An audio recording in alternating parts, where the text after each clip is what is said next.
Om Swastiastu. Nama tiang Turah Pemayun. Tiang adalah Unagi Bali. Jadi arsitektur tradisional Bali. Coba kita kembali kepada rumah kita sendiri, yaitu Parahyangan Pawongan Palemahan. Inilah Bali sebenarnya. Bahwa di Parahyangan itu ada Kemulan, Taksu, dan Datung Rurah. Nah di sini Kemulan bahwa kita punya spirit ya, menghormat kepada leluhur. Ada Taksu, ada profesional yang kita miliki. Di mana kita punya tetakson untuk menyampaikan apa yang harus kita lakukan. Ada Datung Rurah bahwa keamanan sektoral yang kita harus jalani di sektoral Bali ini. Nah inilah yang penting untuk Bali, bahwa ada Palemahan lagi satu. Di mana semua pun sudah diatur dalam tata tertib pembangunan. Di mana ada ROI, Building Capret, KDB. Mungkin dari TBBI sudah menjelaskan tadi bahwa koefisien dasar bangunan itu ada 40% akan dibuat penghijauan. Nah ini yang saya anggap cerita karena sudah berjalan. Di mana satu sisi bahwa Pulau Pudet akan dibuat untuk Parahyangan. Aspek budaya yang terletak di Kajakangin adalah suatu penghormatan bagi kita agama Hindu, di mana pelestarian itu ada. Di mana kita menyikapi bahwa Palemahan, bahwa kita bertalian dengan alam. Siapa yang akan membenahi alam? Nah pembenahan inilah saya anggap hal yang di luar. Jadi cukup action, di mana kita selaku orang Bali, marilah kita belajar. Jangan meninggalkan, mari kita tinggalkan budaya nyebet iri hati. Terima kasih. Om Shanti Shanti. Cukup sudah. Jadi saya persilakan di sini dulu. Sebentar lagi ke sana dan ke sana. Jadi silakan Pak. Om Swastiastu. Perkenalkan diri Pak Dut. Ya, nama saya Dr. Anus Iwayan Swarte. Saya dari Penepi Siring, Desa Adat Kuta Legian. Saya dari Asosiasi Sopir Angkutan Pariwisata Freelance Bali. Saya berbadan hukum di Koperasi ASAP. Jadi kami ada 3.500 anggota sopir freelance Pak. Jadi karena ini semakin semarak sekali ini, karena reklamasi ini diperkenalkan atau dipamerkan oleh golongan merah dulu ketika Pak Mangku Pastikaw menjadi gubernur berpasangan Pak Puspa Yoga. Tetapi berjalan seiring waktu ditolak oleh merah. Makanya merah itu semarak, jadinya mau berarakan. Ya, sampai sekarang pun memberarakan di Bali. Kami mohon supaya tidak memberarakan. Kami bersaudara sesama orang Bali. Jangan sampai apa dibilang Pak Agung Ngurah-Harto, luar Bali didatangkan untuk membackup. Kami rasa itu tidak terlalu berlebihan yang begitu-begitu. Kedua, we cannot do without tourism in Bali. Tetapi kalau masyarakat Bali sudah bisa bekerja, menghidupi dirinya sendiri, menghidupi keluarganya, lapangan pekerjaan yang perlu ditetapkan, disiapkan oleh investor ini. Mau jadi apa? For the future time, kalau lulusan universitas 1.000 tiap tahun, mau jadi pengangguran? Nah, harapan saya Pak Agung, Bayan, silakan. ketika investor ini sangat peduli dengan masyarakat Bali, saya minta konsekuensi investor ini mempergunakan tenaga kerja lokal, terutama mobil-mobil Bali, warga Bali. Jangan mempergunakan mobil plat luar Bali yang cari aja di Bali, tetapi tidak bayar pajak di Bali. Ya. Itu yang saya harapkan konsekuensi daripada investor. Tolong jelaskan seperti apa disampaikan Pak Ngurah-Harto tadi. Ya. We cannot do without tourism di Bali ini. Kita benar-benar maju sekali dengan adanya pariwisata. Tepuk tangan untuk Jukut Kangkung bersama Saudara Pak Agung. Pirang Langkung Nuna Sampuro, sukses. Baik, itu teman kita sudah. Sekarang kami minta untuk teman di sini untuk menyampaikan sarannya atau apanya, apakah bentuk saran ataupun bentuk bantahan. Nanti terakhir teman-teman dari DPR untuk memberikan beberapa hal yang saya sudah garis bawahi. Silakan. Baik, semua untuk galah Om Swastiastu.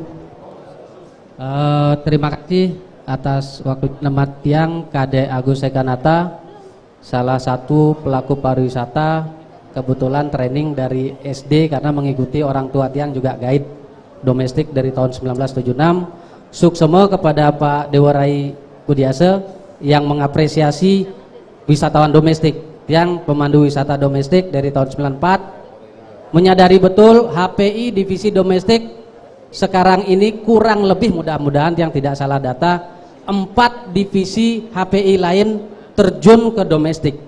Jepang, Eropa, ya, termasuk GetHis, banyak sekali teman-teman domestik yang menggunakan di luar high season. Namun terkait dengan aturan tentang pengembangan pariwisata tidak equal dengan yang terjadi di lapangan, Pak.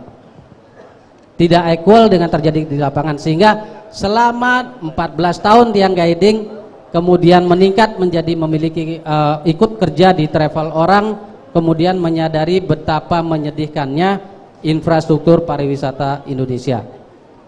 Berapa kali ada broadcast dari teman-teman supir, ping tanya ada tamu enggak? Hotel tanya ping harga sudah turun, nggak ada tamu nih. Artinya apa, Pak?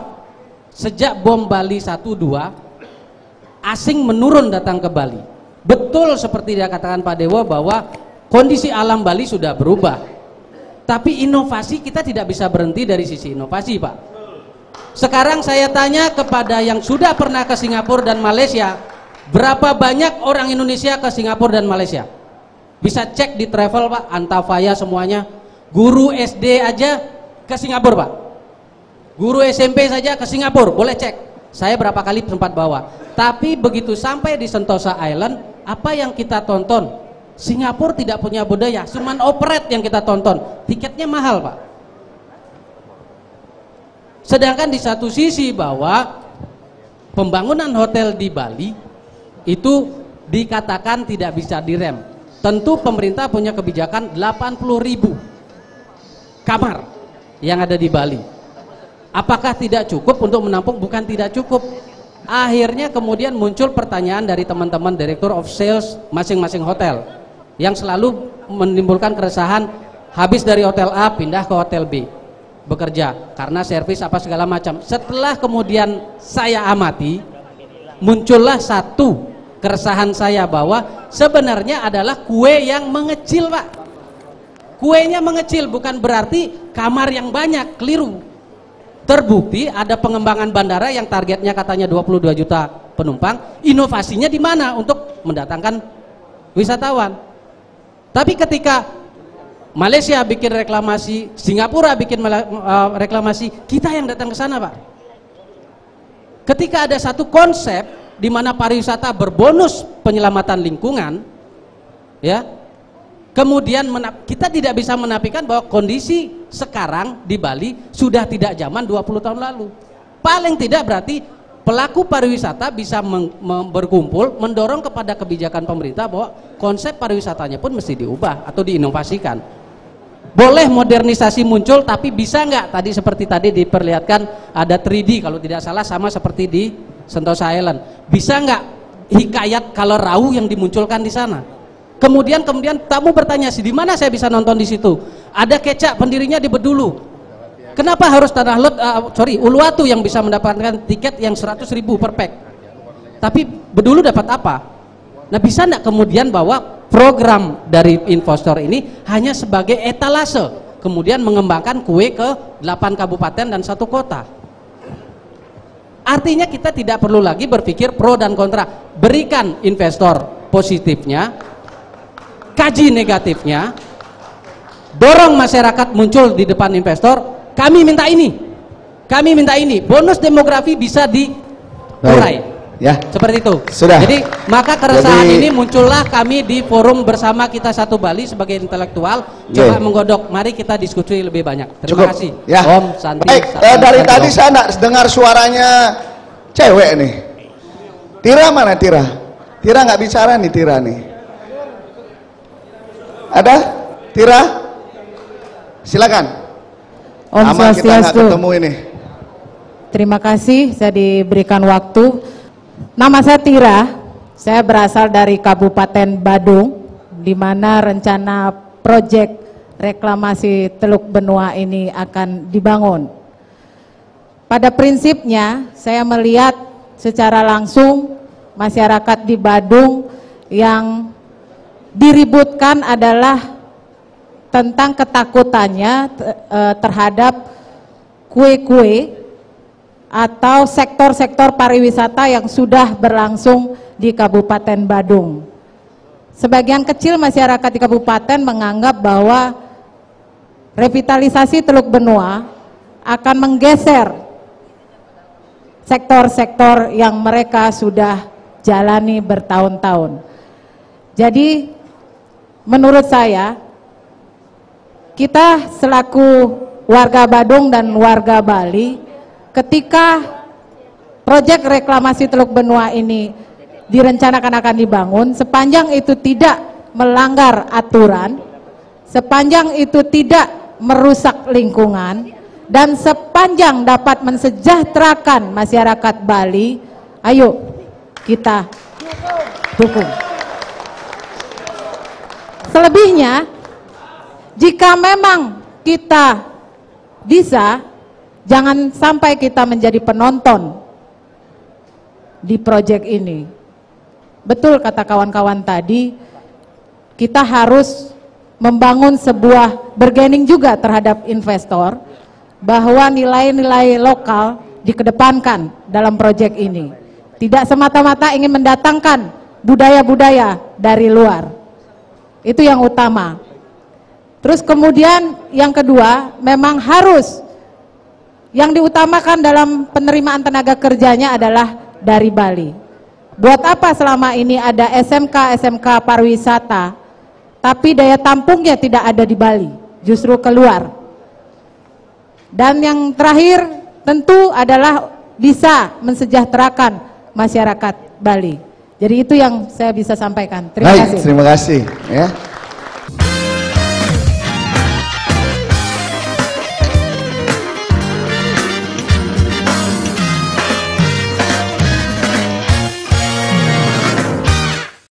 Saya persilakan teman kita di meja ini satu. Setelah itu dari pemuda Pancasila ya. Ya, pemuda Pancasila. Terus ada lagi nanti dari Senat atau BEM. Saya minta pendapatnya 1-2 orang. Silakan. Terima kasih moderator. Selamat malam pada rekan-rekan semua, rekan-rekan KNPI dan juga rekan-rekan undangan yang lain. Nama saya Made Sedana. Saya kebetulan di sini mewakili dua organisasi. Satu, ini saya bawa teman-teman saya dari Universitas Ngurah Rai, bahwa saya tidak dalam posisi mendukung atau menolak di sini. Tetapi mari kita lihat ke depan, ya, apa yang ditawarkan oleh investor, analisa seperti apa yang katakan oleh Pak Mangku tadi, analisa, kemudian apa maunya kita. Ini selama ini nggak tahu apa maunya.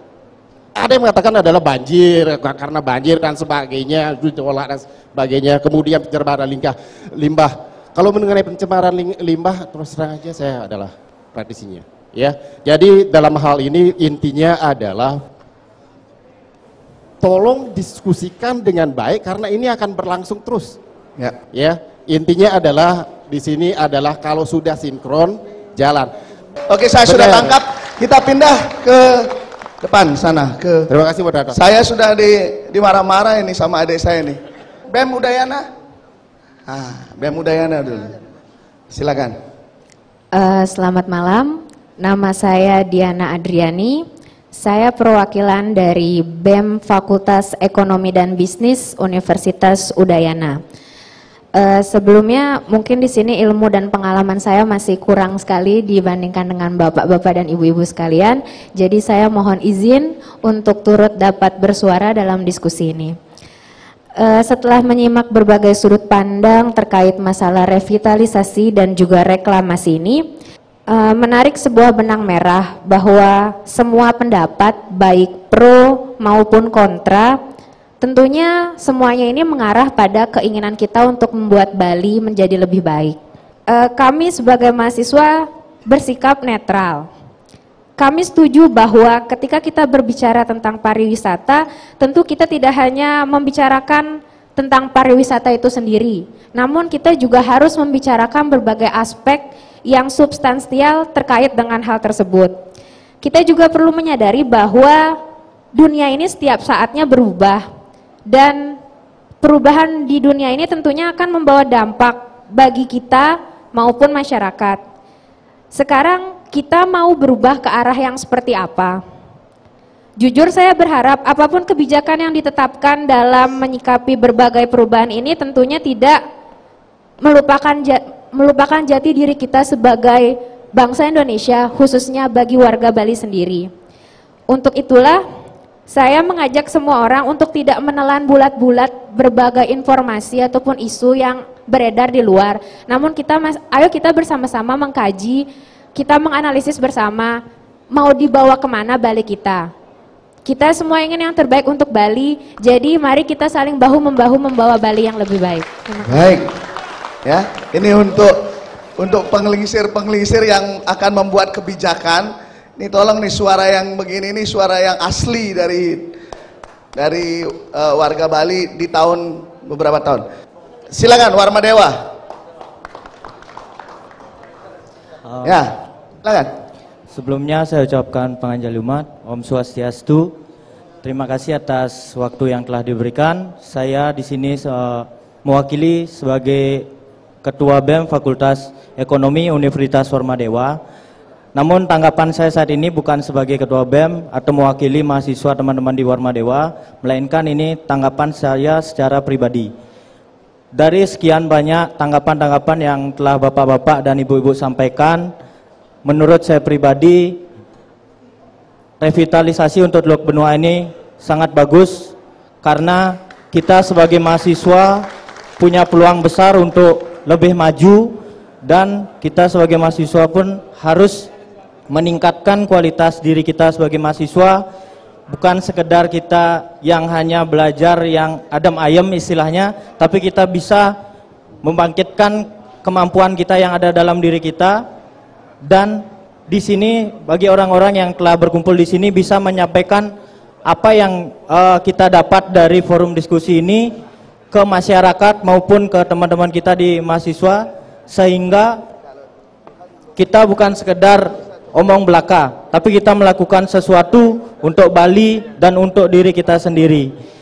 Intinya, apapun keputusannya nanti, kita sebagai warga Bali harus tetap mengawasi setiap kegiatan yang dilakukan oleh investor dan kita meningkatkan kemampuan kita masing-masing untuk bersaing, bukan sekedar di nasional, tapi kita mampu bersaing secara internasional.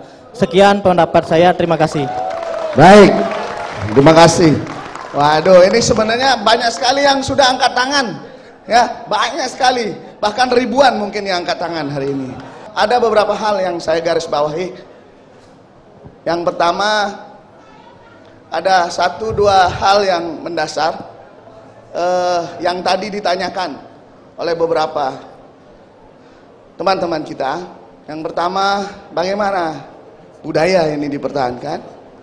Yang kedua, bagaimana investasi ini tetap ada dengan catatan-catatan tadi Bapak-Bapak sudah dengar semua.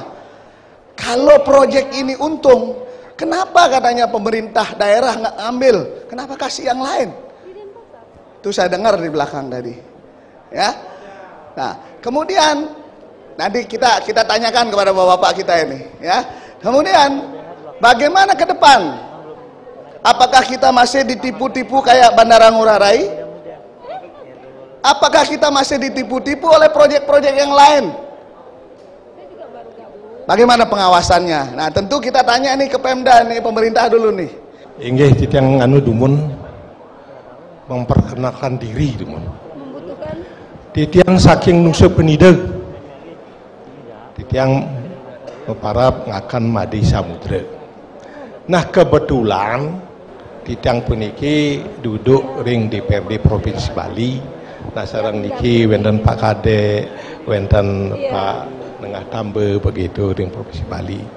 Inggih puniki Ketua KNPI, saputi ke moderator iki Iratu ide danen titiang sarang sinamian, sane kusuma yang titiang, sane wang yang titiang. Om Swastiastu. Inggih kenten lugrayang titiang puniki mudah-mudahan nenten je makeh matur santukan nunian sampun puniki akeh puniki penike pendapat saran usul masukan ya pro kontra ta puniki titiang puniki membatasi diri di dalam aspek hukum aspek norma. Mengapa? Karena negara kita adalah negara hukum apa nih guys dari aspek norma. Nah yang pertama kita berangkat dulu dari yang yang perkenalkan dari Perpres 45 2011 apa nih guys. Nike pasal 5 ayat 5 huruf A ngantenang tentang rencana tata ruang kawasan perkotaan Denpasar, Badung, Gianyar, dan Tabanan adalah merupakan kawasan konservasi. Nah, Pulau Serangan megenah ring kota Denpasar, Pulau Pudut megenah ring Denpasar, Badung Selatan, di mana Tanjung Benoa ada di dalamnya. Berarti Tanjung Benoa adalah termasuk kawasan konservasi menurut PP 45 2011. Nah, makin wenten Perpres 122 tahun 2012. Nah, wenten reklamasi tidak dilakukan pada daerah konservasi. Fakta lapangan yang pertama ring Teluk Benoa punike siki wenten pelabuhan internasional Ngurah Rai. Pengkalih wenten jalan tol di atas perairan. Dawak dikeun menjelang Apek. Ping 3 ring Teluk Benoa wenten jaringan infrastruktur berupa pipa gas Pertamina. Ping 4 puniki Teluk Benoa puniki termasuk program MP 3EI itu sebagai kawasan strategis dalam mengembangkan pariwisata strategis genah ini pendidikan. Kaping 5 kondisi perairan Teluk Benoa terjadi pasang surut sebanyak 2 kali sehari, di mana saat surut hanya menyisakan endapan lumpur dan tidak terdapat biota laut yang dilindungi. Nah, ini fakta lapangannya. Nah, berdasarkan fakta lapangan ini, muncullah Perpres 51 2014. Nah, Perpres ini memayungi itu bahwa kalau di sana bukan daerah konservasi, mengapa revitalisasi, reklamasi tidak boleh?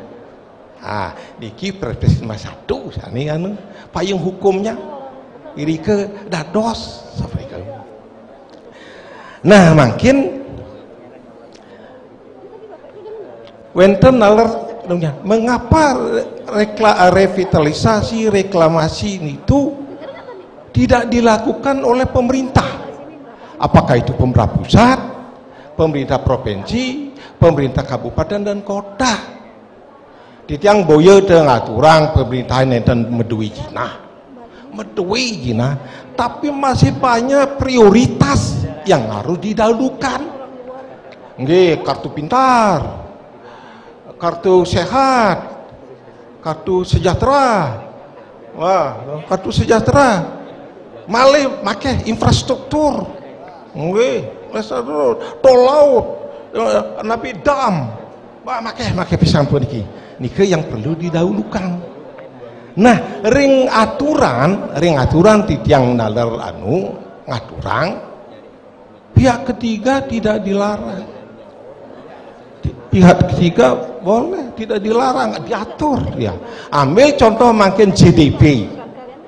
JDP niki bukan dari APBD, bukan dari APBN, konsorsium yang menilai bahwa GDP Nike dengan dana 2,4 T mempunyai prospek secara ekonomis menguntungkan. Maka muncullah konsorsium untuk rame-rame setor dana. Setor dana. Untuk apa? Ya namanya konsorsium, bank, gitu, pasti dia tujuannya profit. Nah profit peniki dihitung, nggih waktu 15 pun 15 tahun kembali modal. Bahkan dari proyek, dari pelaksana proyek, lah jangan lama-lama lah, 10 tahun kira-kira bisa kembali modal.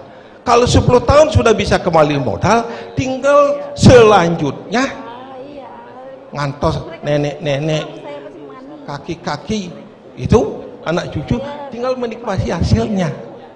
Tahu nika. Nggih, begitu juga kalau niki ya dana terbatas, ada prioritas yang harus didudukkan, mengapa tidak kita percaya kepada pihak ketiga, investor. Dan kita kan juga pemerintah pusat nundang investor luar negeri, tetapi harus dia memenuhi persyaratan yang kita miliki, tidak boleh semena-mena. Adalah persyaratan adalah menguntungkan bagi, kalau kita di Bali, pemerintah dari Bali, bagi kabupaten kota, termasuk juga bagi rakyat. Nabi Malik itu nanti yang piragi 250 tenaga yang akan bisa ditampung. Wah niki lulusan perguruan tinggi, lulusan sekolah SM kejuruan, SMK apa niki dan lain-lainnya. Nabi Malik 2015 bulan November kita sudah masuk MEA, masyarakat ekonomi ASEAN, yang perlu disiapkan. Ketika misalnya tenaga kerja tidak mampu, dia bersaing keluar negeri ke MEA, ya di dalam negeri harus disiapkan lapangan kerja. Maka dari itu yang terpenting untuk Nabi Wasana di dalam ya pelaksanaan peniki, kita harus menyiapkan tenaga kerja yang berkualitas itu, sehingga mampu menjadi raja di negeri sendiri. Inggih sapa nika nenten dia apa namanya akad titiang matur, banta iwang titiang matur, banget nglungsur pengampura peniki inggih sapa nika titiang. Sok semua Om Santi Om.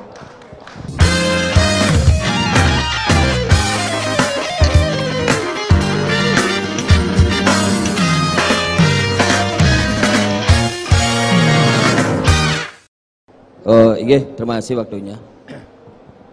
Om Swastiastu. Penglingsir sarang sami puniki ring jagat Bali.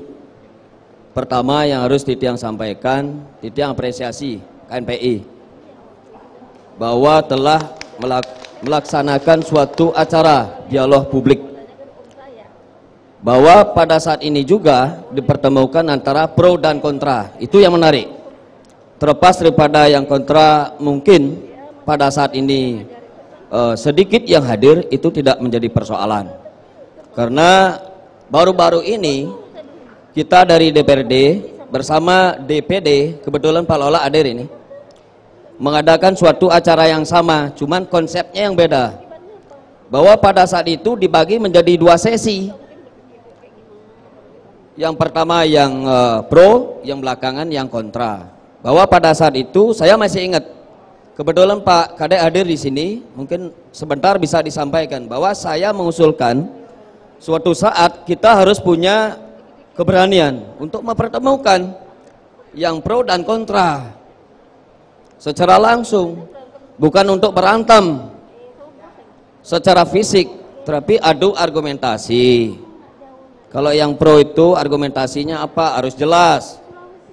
Yang kontra juga harus jelas, karena ini akan menjadi landasan bagi kita selaku pemangku kebijakan, pengambil keputusan sesuai dengan kewenangan kita di provinsi, di DPRD Bali dan Gubernur, untuk menyikapi masalah reklamasi Teluk Benua.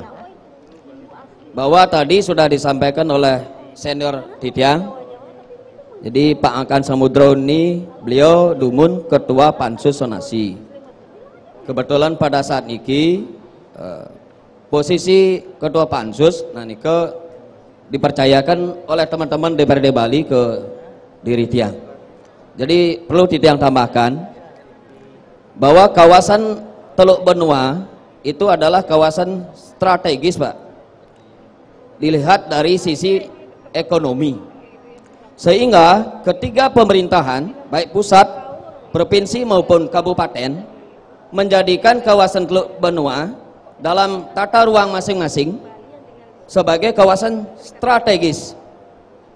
Pusat lewat PP 26 tentang kawasan strategis nasional menempatkan Teluk Benua sebagai kawasan strategis. Provinsi Bali lewat Perda 16 2009 tentang rencana tata ruang Provinsi Bali menempatkan Teluk Benua juga sebagai kawasan strategis provinsi. Kemudian Kabupaten Badung dan juga Kodia dengan rencana kawasan kabupatennya RT RWK itu menetapkan juga kawasan itu sebagai kawasan strategis Kabupaten Badung dan Kota Madya. Jadi perlu saya sampaikan sejarahnya dulu lokasi itu. Kemudian dalam perjalanan dalam posisi kawasan strategis itu perlu saya sampaikan ada beberapa aspek. Kawasan strategis dinilai dari pertumbuhan ekonomi, dari sosial budaya, dari pertahanan dan keamanan. Jadi itu diantara beberapa indikator nilai kawasan strategis. Pada saat sebelumnya pemerintah Provinsi Bali, Kabupaten Badung dan Kodia dan juga pemerintah pusat dengan PP 45 tentang kawasan perkotaan Sarbagita masih menempatkan kawasan Teluk Benua sebagai kawasan konservasi. Cuman dalam perkembangannya akhirnya mulai ada perubahan regulasi aturan, yaitu dengan terbitnya Perpres 51 tentang kawasan perkotaan Sarbagita yang mengubah kawasan konservasi menjadi kawasan budidaya. Jadi perlu saya sampaikan, budidaya bukan pemanfaatan. Budidaya ini nanti terjemahnya salah satunya adalah dapat dimanfaatkan.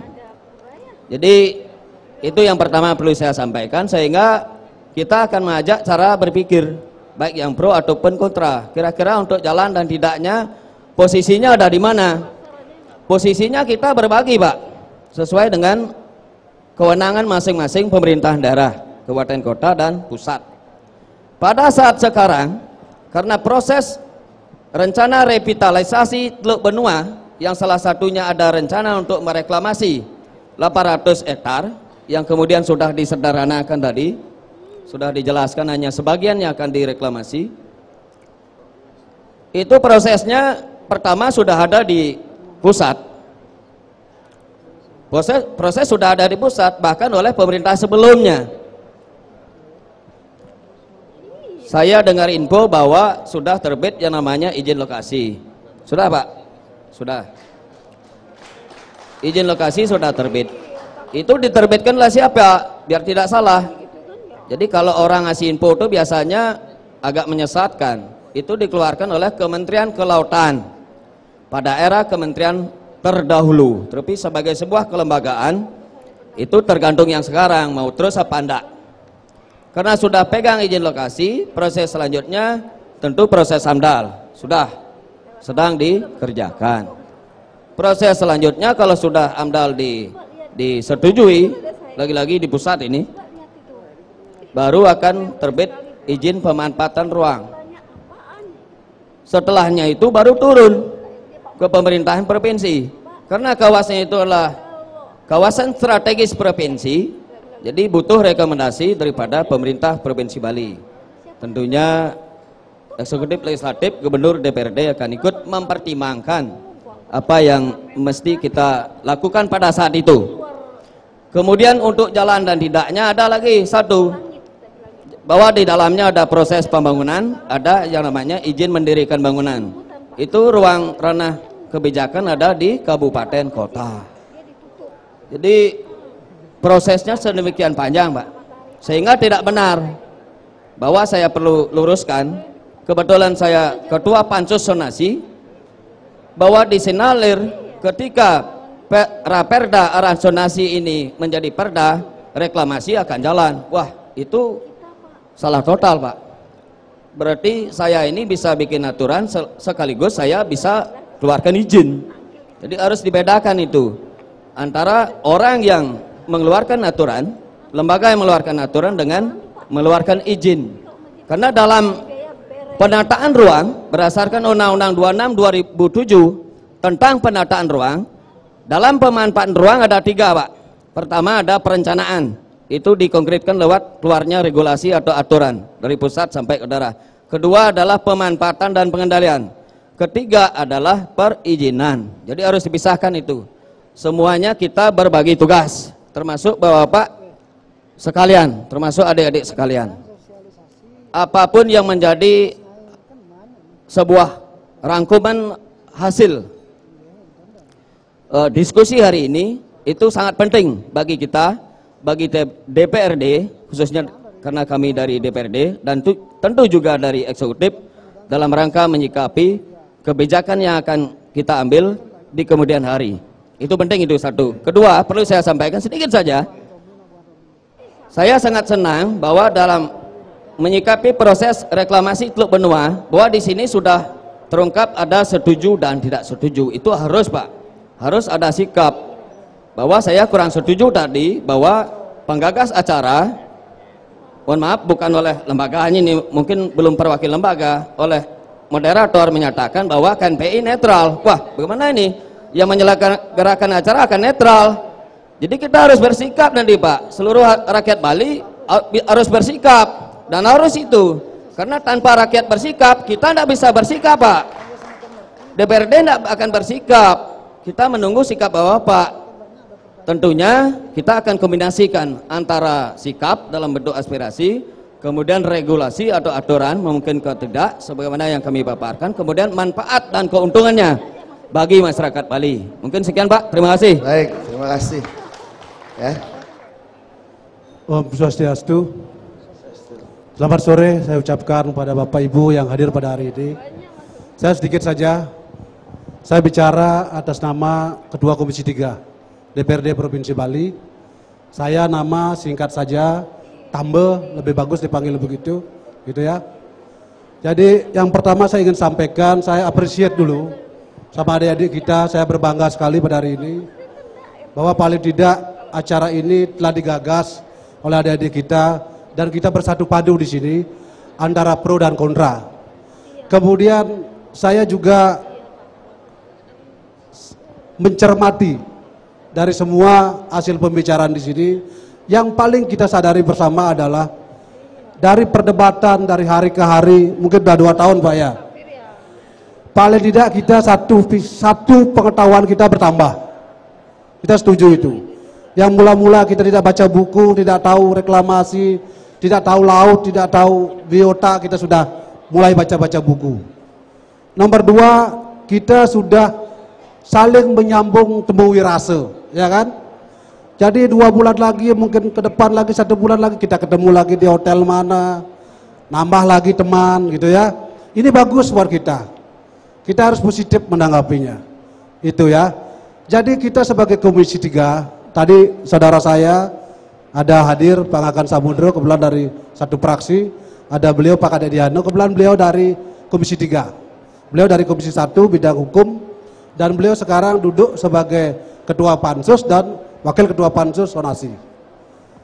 Dan sengaja kami hadirkan beliau di sini untuk kita sama-sama memberikan penjelasan, paling tidak memberikan keterangan apa sih dasar-dasar hukumnya, apa sih yang perlu kita taati dalam hal menyambut gawe yang besar ini, begitu. Kemudian saya tidak akan membedakan, kami dari Komisi 3 silakan saja. Saya anjurkan, bahkan saya sarankan, sebelum mungkin ini ada 2 pendapat, bisa saja kita akan mengundang untuk yang pro dan yang kontra, bisa saja dari masing-masing untuk hadir ke DPRD untuk menyampaikan aspirasi. Kami siap menunggu, siapkanlah dokumen ilmiahnya, jangan membawa dokumen yang tidak ilmiah, ya, karena kami adalah lembaga legitimate, ya. Lembaga kami akan menelurkan pertimbangan, lembaga kami akan memberikan keputusan secara hukum, gitu ya. Jadi silakanlah Bapak Ibu semuanya yang hadir, baik yang pro dan yang kontra. Seperti tadi sudah disampaikan, pada saatnya kami juga akan pastikan ketemukan. Nomor terakhir yang ingin saya sampaikan, saya terima kasih kepada PT TWBI ya. Jadi beliau saudara kita dari investor ini sangat kondusif ya. Jadi kalau seandainya beliau juga bertanding melawan yang kontra dalam melakukan juga perang baliho ya, perang sistem, kita ini Bali akan menjadi sirkuit. Dan saya rasa mereka mampu untuk melakukan itu. Tetapi mereka tidak melakukannya. Itu boleh kita aplaus buat mereka. Baik Bapak Ibu yang saya hormati, mohon ampuro bila saya ada kurang dan salah. Saya dari Komisi 3, dalam hal ini saya siap menerima Bapak Ibu kapanpun Bapak Ibu datang ke kantor kami. Baik, terima kasih.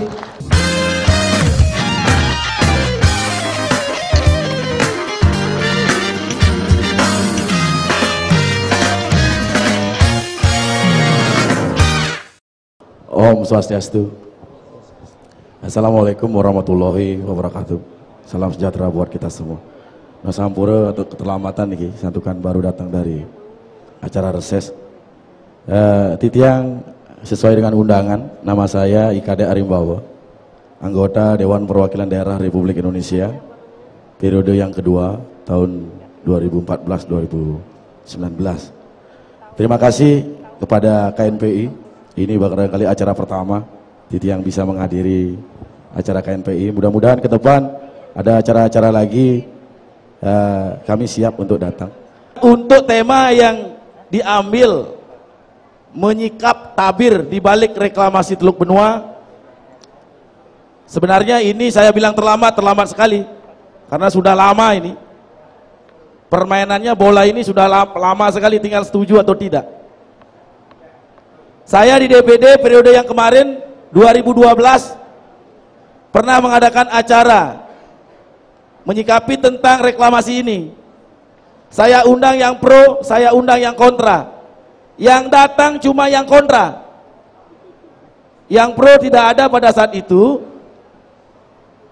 Akhirnya pada saat sidang komite kita langsung menyampaikan penolakan reklamasi Teluk Benua.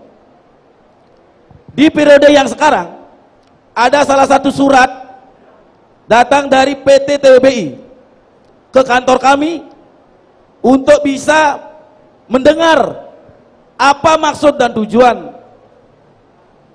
reklamasi atau revitalisasi Teluk Benua. Akhirnya pada saat reses kami kemarin bulan Februari, saya menerima PT TWI dengan Bapak Gede Pasar Suardike. Karena kami berempat, kami komunikasikan dulu karena kami anggota DPD 4 orang. Kami sampaikan kita menerima. Akhirnya Pak Gede sama saya menerima. Saya tidak mau menerima sendiri. Karena takut, tanda kutip panas sekali ini. Nyeri-nyeri sedap nih. Akhirnya saya terima dengan Bapak Gede Pasar Suardike. Akhirnya saya bawa bola ini ke DPD lagi. Karena apa? Tolong Titiang Nuna sering semeton Titiang sejebak Bali, usanang perdebatan ini. Ini mau pilkada lagi. Kalau pilkada ini pertempuran daripada menolak dan tidak menolak ini, pro dan kontra ini disusupi dengan politik, sama-sama semeton Bali lagi menjaga terus. Akhirnya kenapa saya konsepnya yang menerima dulu, habis itu yang kontra. Karena kalau saya gabungkan tidak pernah selesai masalahnya. Saya pun heran ini acara ini. Saya sudah bilang jangan buat acara yang menemukan antara pro dan kontra, tidak ketemu ujung pangkalnya. Akhirnya kemarin tepatnya pada tanggal 14 saya undang. Saya dicaci maki. Langsung saya bilang, saya siap tidak jadi pejabat lagi. Kalau di tiang ngetel ya mata dia nepukin nyaman tiang miakan seperti ini kata dia. Tolong yang hadir ini jangan pilih Lola kata dia. Karena apa? Karena memang tiang ingin terus terang tulus ingin membantu semeton tiang semuanya niki, mangde usan perdebatan niki. Akhirnya yang pro kita kumpulkan semua arsip sesuai dengan kajiannya. Yang kontra pun saya ambil. Kemarin sudah ada beberapa masuk lagi. Karena sehabis reses niki, kita akan undang yang pro dan kontra di sana baru duduk bersama. Tetapi tidak semua.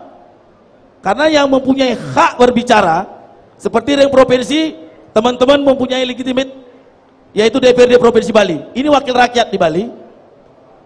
Nah, sekarang karena kebebasan daripada masyarakat, semua sekarang berbicara. Tetapi ini penting karena untuk Bali.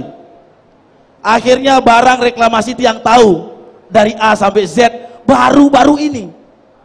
Oh, seperti ini reklamasi. Akhirnya saya membuat acara ini lagi. Saya temukan nanti sesuai dengan kewenangan yang tiang bilang tadi. Mengenai perizinan, semuanya itu ada di provinsi, eksekutif dan legislatif. Kalau yang di DPD, tidak ada DPD selama ini mengeluarkan izin, tidak ada. Kecuali izin reses. Biar tahu saja ini semua, jangan sampai tiang sebagai DPD mendapatkan hantaman. Sebenarnya tiang ingin. Mari kita sama-sama selesaikan masalah ini.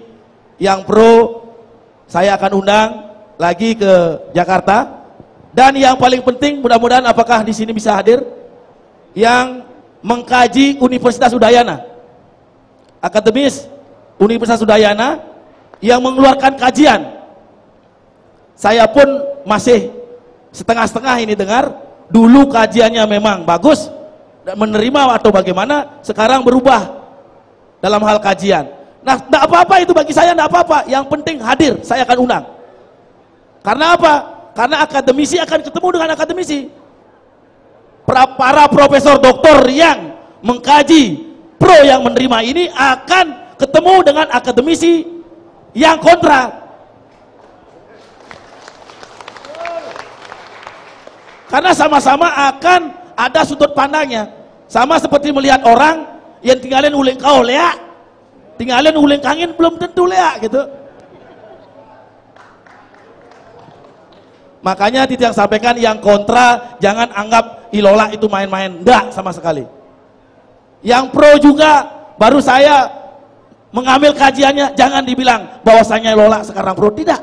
Pro dan kontra itu biasa, bukan pahlawan, bukan penjahat. Cinja aneh nolak nenan sing pahlawan, tidak. Ini benar, kalau tidak ada perdebatan seperti ini, mulus-mulus saja. Sekarang tidak ada ke depan untuk apa revitalisasi ini. Saya undang para bupati. Akhirnya apa dia bilang? Karena satu kecemburuan kabupaten lain, kenapa dibangunnya terus di Kabupaten Badung saja. Akhirnya perwakilan dari Karangasem, Buleleng, Jemberana menyampaikan, Pak, berapa perlu tenaga kerja? 200.000. Nanti 200.000 bisa nggak dibagi di masing-masing kabupaten? Karangasem man 20.000, Buleleng man 20.000. Bupatinya mengumpulkan biar 99% orang Bali kerja di Gumine Pedidi gitu loh. Nah, ini yang penting sebenarnya. Sebenarnya kalau memang terjadi ini, ayo yang kontra menyatakan dukungan. Misalnya kalau ini tidak terjadi sesuai dengan kajian-kajian akademis, ayo kita dukung bersama. Karena ini adalah perjuangan kita bersama untuk membesarkan yang namanya daerah kelahiran kita. Nah, itu saja Titiang. Terima kasih Pak Ketua KNPI. Terima kasih semua. Untuk Santi, anggota DPD kita. Baik, jadi sebelum nanti kita akan tutup, saya persilakan dulu Pak Ketua KNPI. Baiklah. Saya pikir tidak ada kata yang lebih pantas selain ucapan terima kasih kepada semua undangan dan handetolan yang sudah hadir pada malam hari ini. Mungkin tidak serta-merta kita bisa dapat menyimpulkan seperti sarannya Pak Dana, karena biar bagaimanapun KNPI ini adalah kebun binatang, Pak. Ya. Jadi ada berbagai macam jenis binatang ada di sana. Ya. kita akan plenokan, ya, kita akan plenokan dalam forum kita sehingga apapun yang keluar dari KNPI itu berproses. Jadi mohon harap bersabar dulu, dan juga tidak lupa saya ucapkan terima kasih kepada pihak pro yang sudah hadir. Mohon maaf juga tadi saya dapat kritikan kenapa itu judul menggunakan istilah reklamasi, ya bukannya bagaimana, saya belum paham banget produk ini, ya. Jangan diartikan bahwa kita berpikiran lain, ya, tapi ini alami, bahwa Bapak melaksanakan revitalisasi pasti melalui proses reklamasi terlebih dahulu, ya. Jadi demikian yang bisa saya ungkapkan. Akhir kata sekali lagi saya mewakili teman-teman DPD KNPI Bali mengucapkan terima kasih banyak atas kehadirannya. Mudah-mudahan ke depan kita akan berpartisipasi lagi dalam pembangunan Bali yang lebih baik. Terima kasih. Om Santi Santi Santi. Baik, terima kasih Pak Ketua. Dan sekali lagi atas nama KNPI, ya, dan saya selaku moderator hari ini, mohon maaf yang sebesar-besarnya, atau ada yang masih angkat-angkat tangan, saya tidak dikasih, jangan bermusuhan dengan saya karena waktu yang membatasi, ya. Sekali lagi kita masih ingat pepatah kuno kita di Bali, ale ulah ale tinemu, ayu pikardi ayu pinanggih. Mudah-mudahan saja ayu pikardi kita, ayu pinanggih kita di ke depan hari. Terima kasih. Om Santi Santi Santi. Om. Hari-hari terus berlalu, tiada pernah berhenti. Seribu rintangan jalan berliku, bukanlah suatu penghalang. Hadapilah segala tantangan